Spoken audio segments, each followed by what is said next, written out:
Welcome to the What to Read Next podcast. This podcast is hosted by Laura Amin, a voracious reader of romance and young adult novels. In this podcast, Laura interviews fellow readers and authors and asks them for book recommendations of what we should read next. We hope you enjoy it. Hi, Christine. Welcome to What to Read Next podcast. So happy to have you here. Thanks, Laura. I'm glad to be on. So happy. So tell us who you are and where you're from. I am Christine, as you said. I'm a stay-at-home mom of 3 kids, all 6 and under. I've been married to my college sweetheart for over 11 years. And while I'm originally from the Mid-Atlantic, Maryland and Virginia, I've actually lived in the Middle Tennessee area for almost 16 years now. Oh my gosh. So what part of Maryland, Virginia are you from? I was born in Rockville, so not too far outside of D.C., and most of my family is still there. And then when I was in 3rd grade, moved to Virginia Beach with my mom and was there until I left for college, which I came to college here in Nashville. So I just stuck around after I made it over this way. I love it. Yeah, I lived in Maryland for a couple of years before I lived in New York, so I'm always curious to hear that. So, where in Maryland? College Park. I went to school there. Oh, yeah. Okay. Yeah. So I love that area. Sometimes I miss it. I'm like, oh, maybe I should move back. And then I'm like, oh, it's not my city anymore. So yeah, I used to get there about at least once a year to visit family. Oh, that's so good. Awesome. I love that connection. It's kind of cool. So you're involved with the Bookstagram community. What has been your biggest takeaway from being involved? You've been doing this for 6 months, right? Yes. Yeah. I started at the end of March, kind of on a whim. I was lurking for a few months following a handful of accounts on my personal account. Mm-hmm. And honestly, my biggest takeaway, which is unsurprising, is that book people are really like my favorite kind of people. And it's honestly given me such a rekindled appreciation for social media because you can see just the positives. Like I come to Bookstagram because it's so positive and there's always something to learn in that community. Yeah, it's kind of fun. I find it's so it's inspiring. It inspires me what to read, but also the people are so nice. There's so many. Yes, exactly. Not just the giveaways, but just more like they're nice. They want to trade out, arts. They want to share your wins. They want to talk about books. There's like conversation. Yeah. So. Yeah, I feel like Bookstagram is a space where people tend to have more empathy and understanding than maybe other kind of sub-communities of Instagram. And I think that's because people who read a lot naturally have to sort of see other people's perspectives. And so it's just really supportive. Yeah, I never thought of it that way, but that's true. We see other people's perspective when we read books. We're transported by stories. Yes. That's awesome.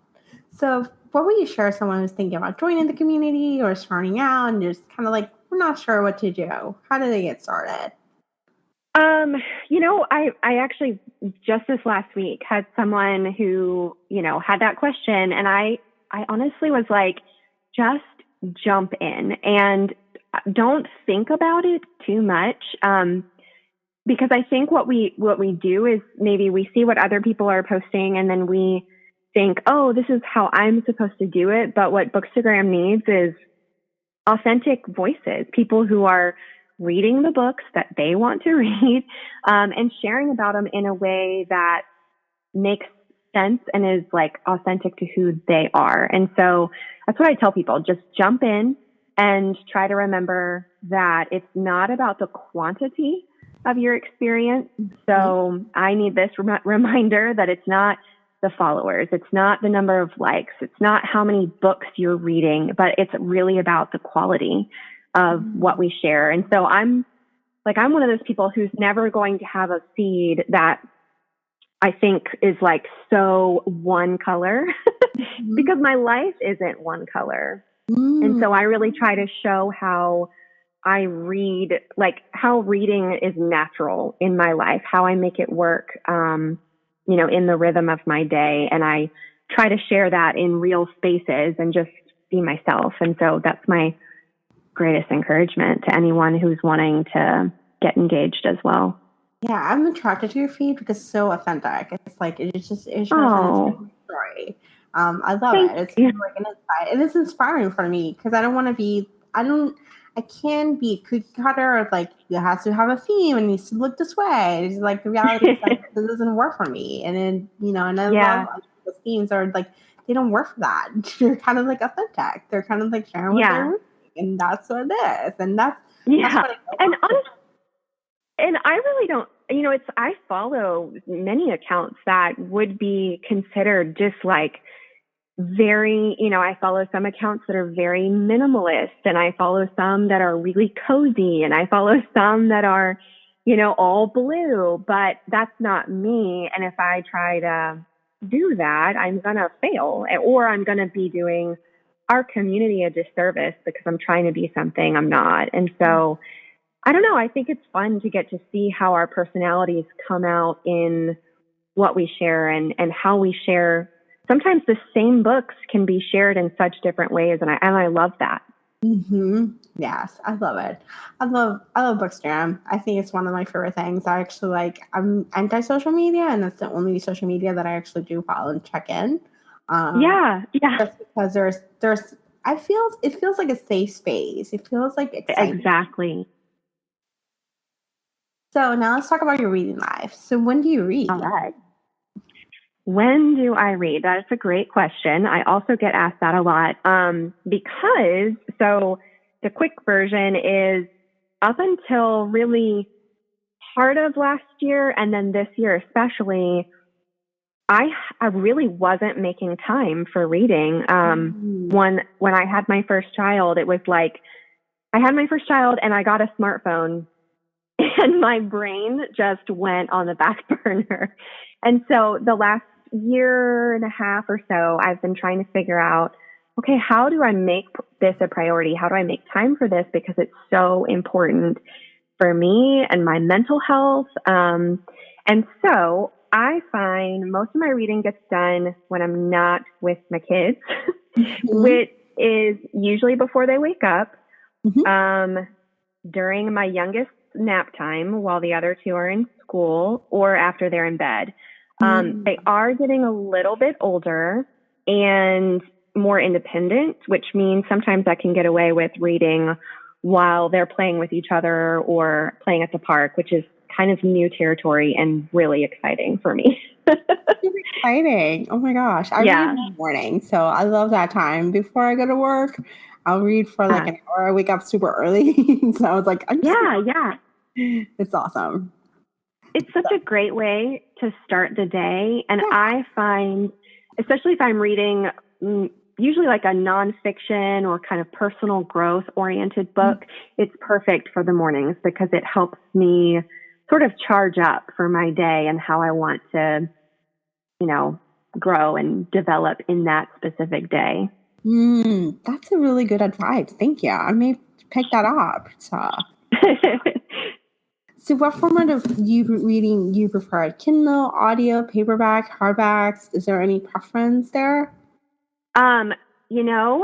So one of the big differences also in actually making and finding more time to read this year was that I finally had to come to terms with audio and ebooks.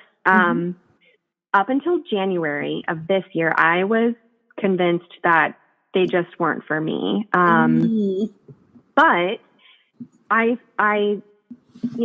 like I said, I'm going to keep repeating, but with young kids, you kind of have to be smart about how you get your reading time in. And I used to feel like it would have to be, hours of sitting down. Well, 10-minute increments are a lot easier to build up throughout a day like mine. And so ebooks and audiobooks are a great way to do that. But what I needed to figure out was what kinds of things, what genres I prefer with those. So I do everything. Now I got a Kindle in May for my birthday. And so at any given time, I've usually got paperback or hardcover. I really don't have a preference. And then I always try to have a digital copy from my library of whatever actual paper book I'm reading. And then I usually have an audio going at all times because, car line or driving to do errands or folding laundry. And I can only do memoir and biography in audio. I can't, I have found that fiction just doesn't work for me. And personal growth doesn't, because I want to be like, I'm an underliner. So I write notes in the margins. And so if it's a book that I want to remember, not just abstractly, but finer points, it can't be audio either. So I'm really a mixed bag. I've got everything going on at the same time. I love the trick of having a Kindle version with your paperback. I'm actually doing that for one book because I happen to get a Kindle. Yeah. And it's great. It's like, I'm like, I read a few chapters. I tend to read the endings.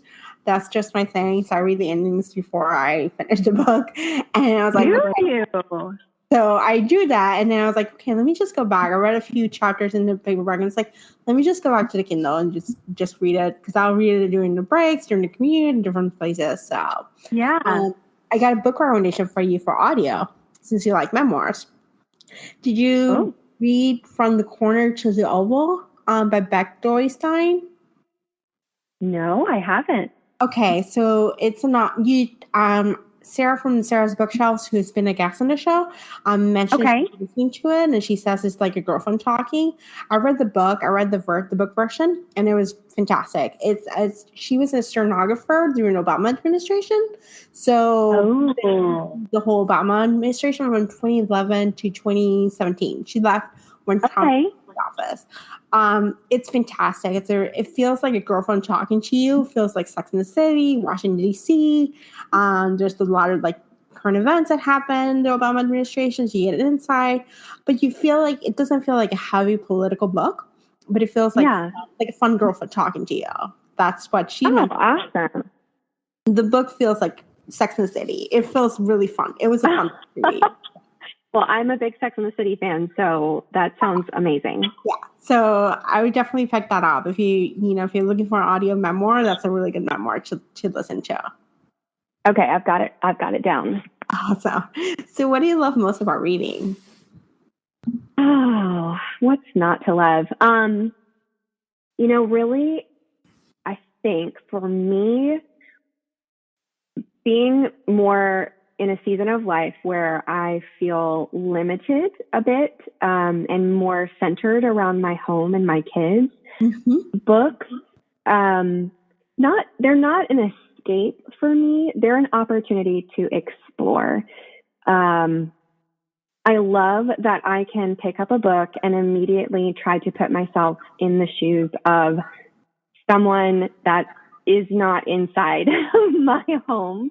And that really helps me think outside of my own head that I can sometimes get stuck in, and understand other perspectives, and then especially explore other places. I love learning about other cultures and countries and languages and food. And so, I guess there is a little bit of escapism in that, but I think more than anything, I just love to learn, and I love growing in my ability to understand other people and other places.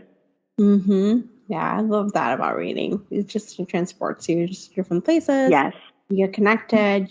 You get to inside of different other people's lives, and it's awesome. It is. It's the best. Like your reading life to be different. What would be something you'd be like, I wish it would be different now or in the future? Well, it's nothing I can really change because I feel like I have worked really hard this year to make my reading life more of a priority. I do really. It's more of a feeling of like I'm simultaneously miss the good old days and look forward to the future of just being able to like camp out and read in the same spot for an unlimited period of time. Or to lay in bed and just read, until odd hours of the night without thinking, oh, which of my kids is going to be up at 6 a.m. and I'll pay dearly for this. So, it's more of a wistful thinking of something that I used to have that I don't really get right now, but, I make the best of it. Yeah, you never know in the future. So things can shift. There's stuff. The days are long, the years are short. So exactly. So let's talk about your reading life now. What's your favorite genre? And I know you mentioned you read pretty much a diverse genre, but what will you be your go-to genre you pick up? Over my go-to is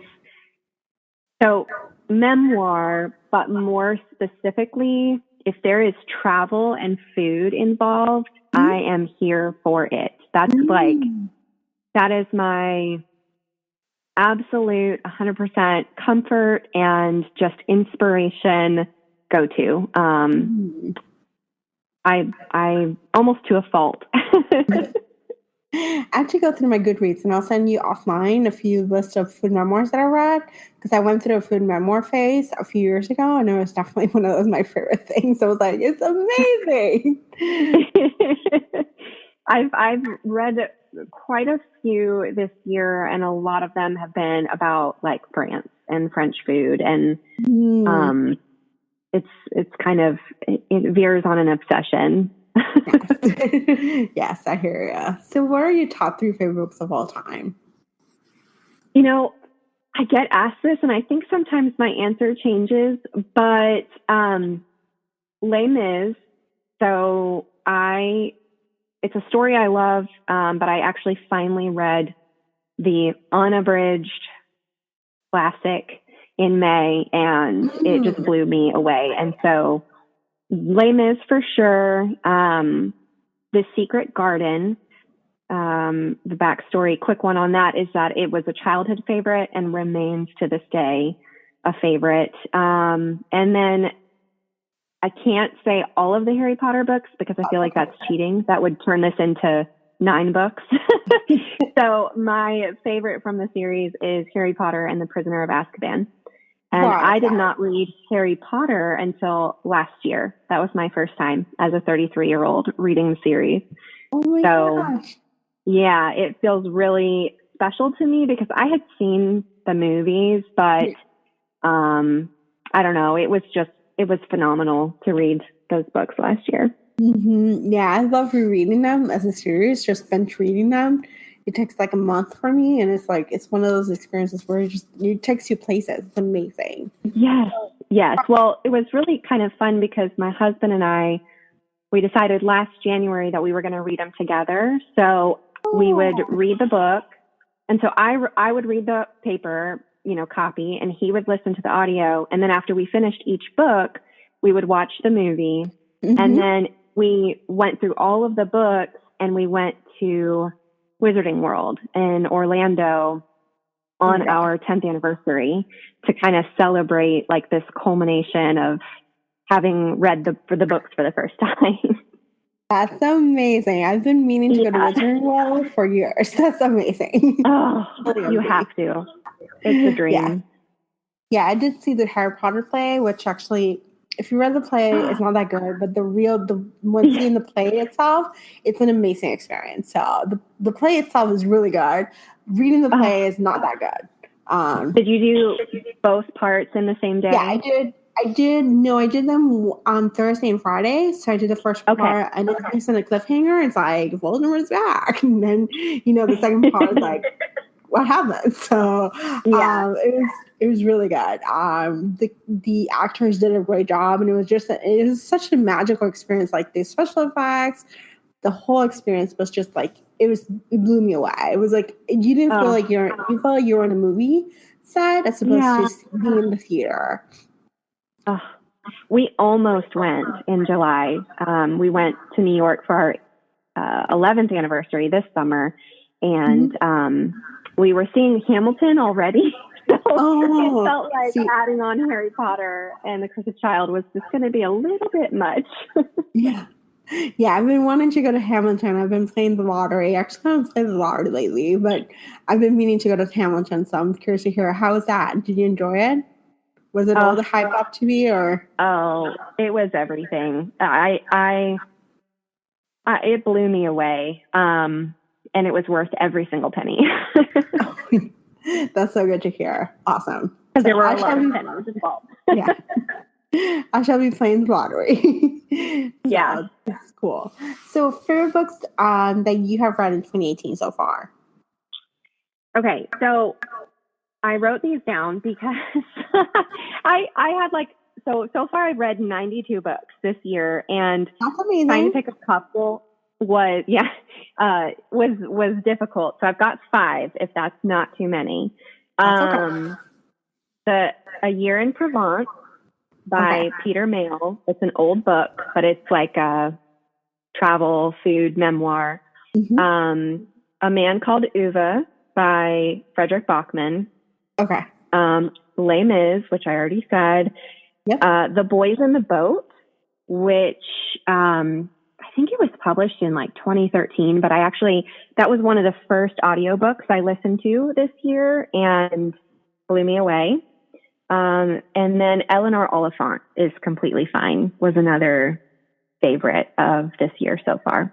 I love Eleanor. She was great. She was a great character. It was so great. Yes, it was so good. Who are your go-to authors, and which authors are you auto by? Mary Oliver, the poet. I will buy anything that ever gets published by her. I hope she lives a long, long life because I just love her poetry. Frederick Bachman, I'm a convert as of this year. I'll read anything he ever publishes. And then Emily Giffin. She's been a favorite of mine since college, and she's on like a every 2 year or every other year kind of publishing schedule. So I love her stuff, and she just came out with a new one this summer that I enjoyed. Yeah, I enjoyed that one too. And it was set in Nashville. So did you feel like Yeah. That was a fun book to read. It was definitely timely, especially with the things how they are now. It's a timely book. Yes. Absolutely. So what's your most anticipated release in 2018 or 2019? Okay, so this one's surprising because this is not my typical genre, but I have loved the Winter Night trilogy by Catherine Arden. The Bear and the Nightingale and The Girl in the Tower. Okay. So she has the 3rd book in the trilogy is coming out in January called The Winter of the Witch. And I don't usually read fantasy, and I don't usually trend towards like Russian literature or history, but I love these books. They are just fantastical. And then I'm also really looking forward to, I think so far the target date is fall of next year. So there's quite a wait, but the Anthony Bourdain biography is supposed to come out next fall, and I'm really looking forward to that. That'll be fun. Yeah. So we got to talk about this, but what's been your most disappointing read? This is like unpopular opinion, but Girl Wash Your Face was it was a letdown for me. So that was my probably my biggest disappointment so far this year. That sounds good. It has a lot of hype. People in this podcast has had great things about it. It hasn't inspired me to pick it up. My best friend read it and she loved it, but I was like, I don't know if I want to pick it up. So yeah, it's totally fine to have an unpopular opinion. I think that's kind of exciting. Yeah. So what are you currently reading? I'm actually co-hosting a buddy read of The Count of Monte Cristo. So we're reading that for the month of October. And then I have been working on a Van Gogh biography called Van Gogh, The Life. I should be saying Van Gogh, but I don't want to sound pretentious.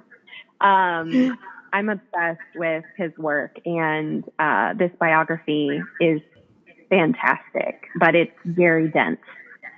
So it's taking me a while. That's okay. And the Count of Monte Cristo is like 1,000 pages, right? It's like 1,200. Yeah. It's only, it's just barely shorter than Les Mis, but it's been very, very readable. By far one of the most engaging classics I've read in that I can recall. That's good to hear. So what book should my listeners pick up and add to their TBR? So I now have mentioned it a couple times, I think, or maybe once, but so I stayed away from biographies and audiobooks. So listening to The Boys in the Boat, not the least of which is because it's narrated by the dad or the grandpa from the Gilmore Girls, I have never read a biography that was so well written and moving. I mean, truly moving. And I think it's inspiring. And if you're not, I'm not anti-sports, but I mean, it's sports, it's World War II, it's personal growth, it's coming out of the Great Depression. Like, there's just so much layered in this that I think it's honestly something everyone should read, because it speaks so much to sort of the capacity and the resilience of humanity. And I loved it. I'm definitely going to look it up. And I may look at the audio, actually. So. Yeah, I would highly recommend the audio. It was so engaging. I love it. So tell us where you can find you online. So I am a lovely bookshelf on Instagram and on Goodreads. And that's where anything I have to share really is. That's awesome. Thank you so much for being in the show. Thank you for having me. This was awesome. Thank you, Christine, for a great list of book recommendations. If you want a list of books mentioned in this podcast, please visit whattoreadnextblog.com. We have a brand new Facebook group where you can connect with fellow readers to get book recommendations and join us for our upcoming virtual book club next month with our pick of The Great Alone by Kristen Hanna. To join this group, go to whattoreadnextblog.com/Facebook. If you enjoyed this podcast, please consider leaving a review on iTunes. This will help the podcast get discovered by new audiences. Thank you so much for listening, and I hope you have a fantastic day.